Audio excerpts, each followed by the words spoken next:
Okay, welcome to another flip session of chemistry. Today we're going to be talking a little bit more about modern atomic theory and how that applies to our study of chemistry.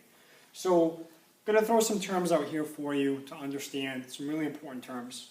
So what is an atom, right? So an atom is the fundamental, indivisible piece that makes up all matter, okay? Some of the structures of an atom: it contains an extremely dense nucleus. Almost all of the mass of an atom is concentrated in the nucleus. It consists of a positively charged particle called protons. Protons make up the nucleus, as well as these neutral subatomic particles called neutrons. A proton and a neutron are roughly the same size. They weigh what's called 1 AMU. That nucleus is surrounded by this open space that's not very dense. That's called a cloud. Sometimes people call them shells, but that's where those electrons reside, which are negatively charged. So think dense nucleus, protons and neutrons, surrounded by a vast shell of electrons that are dispersed very, very far apart.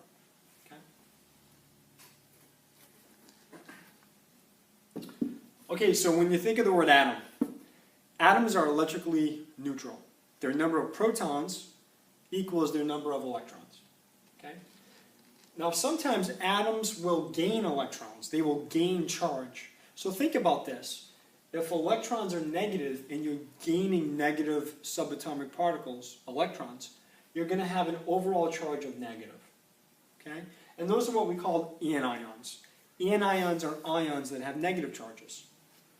Atoms that lose electrons, if you're losing negatives from those clouds that surround the nucleus, you become what's called a cation. Okay? So what to know here? Anions are negative, cations are positive. The way I remember that is the T in cation looks like a positive sign. Okay? Ions have a charge, okay, negative or positive. So the number of protons does not equal the number of neutrons.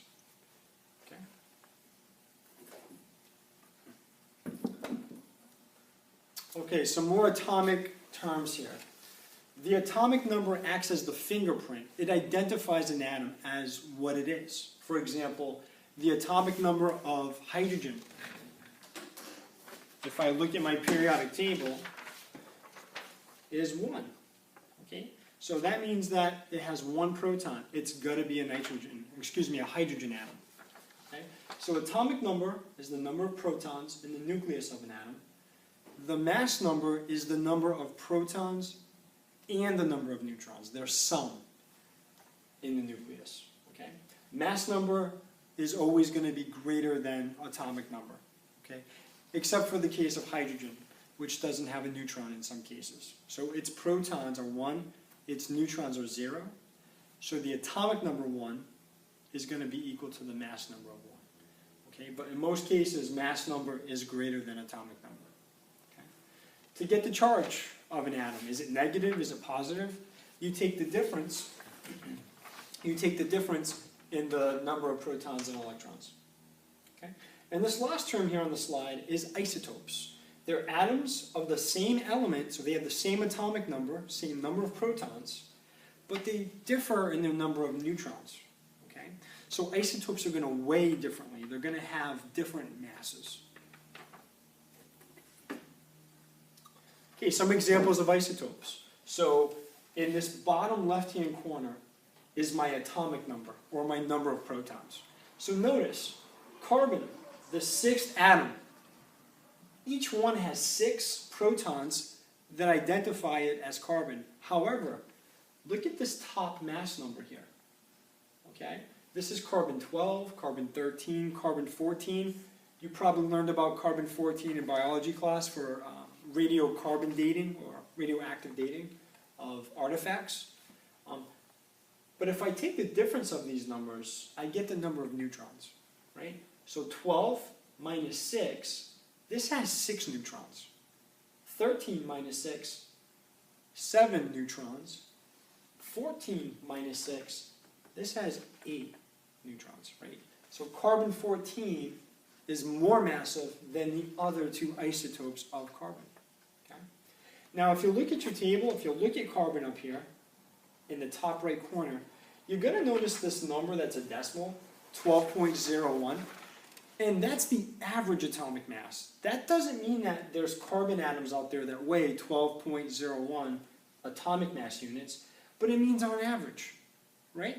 So most isotopes of carbon are skewed weight-wise to the 12th isotope, which means that carbon-12 is the most common isotope because the average of these weights is skewed very, very close to 12. Okay? So when you see that our average atomic mass of elements on your periodic table, that simply means the average mass of all the isotopes of that element. It doesn't mean that they all weigh that much, but they do on average. Okay? An atomic mass unit is an extremely small unit of mass, and here's what it's equivalent to. 1.66 times 10 to the negative 24 grams. Okay? So, atom ion chart. How are we going to fill these charts in? Right? So after all, this is what we're going to study and be tested on. So I'm going to take you through this first one here. I'm going to grab a marker. Okay? And I have my number of protons in this column, my neutrons, my atomic number, my mass number, my number of electrons, and my charge here. So what I'm going to do first is I look at this lower number, and that tells me two things. That tells me my number of protons and my atomic number. Because remember, atomic number is the number of protons in your nucleus. Okay? This top left number is my mass number. Janet Kirsten, please call extension 2101. So that's 12. And if I take the difference of these two numbers, 12 minus 6, that's going to get me my number of neutrons. Okay? Now notice the charge here. Okay? There's no charge. And for charge to be 0, my protons must equal my number of electrons. After all, my positives have to equal my negatives. So 6 minus 6 gets me 0. There's no charge there. Right? I don't need to write that, but that's where charge would go. Okay? So our next one here, this is nitrogen. It's got 7 protons, which means it has an atomic number of 7. Okay, so now, wait a minute here. Let's see, my mass number is 14. That's what this tells me. Okay? So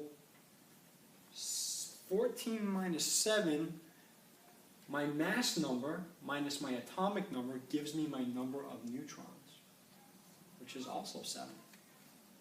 Now the charge here, we have 10 negatives and 7 positives. So 10 negatives, there's 3 more negatives than there are positives. There's 3 more negative team members than positive team members. So this is a negative 3 minus charge.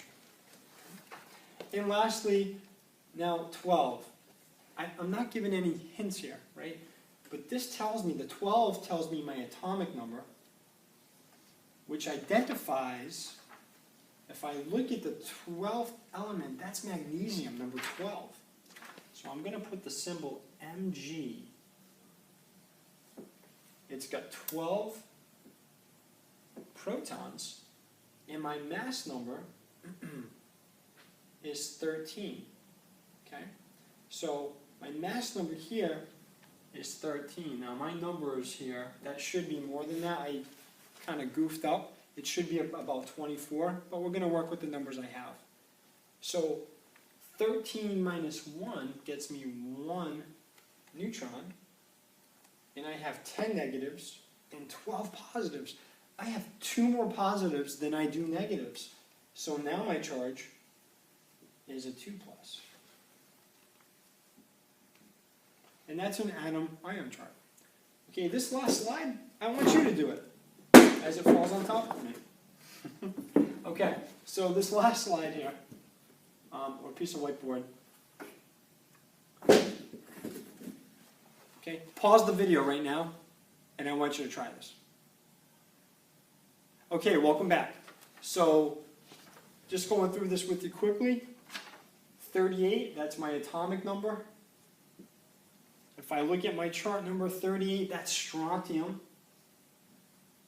It's got 38, okay, for an atomic number. 49 and 38, let's see, 30 and 50 is 88 minus 1, so that's 87 for a mass number. My charge is 2 plus.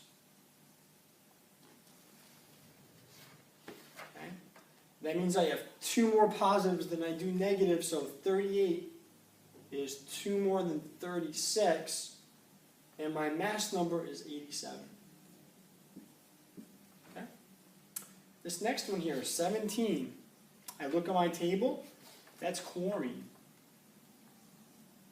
So its atomic number is 17, which means the number of protons. Okay, 35 minus 17. Okay, so I know 37 minus 17 is 20. Okay, so that's, and I take away 2, so that's going to be 18. So my mass number is 35. Okay, my charge, I have 18 negatives and 17 positive protons. I have one more negative than I do positives. So my charge is a -1. And lastly, there's no charge here. My mass number is 20 for neon. My number of protons and my atomic number are 10. And my number of neutrons is my mass number 20 minus the atomic number 10, so 20 minus 10 is 10. And my number of electrons have to be equal to my protons, because I have no charge. And that's 10 as well. So this is how you fill in an atom ion chart. See you next time.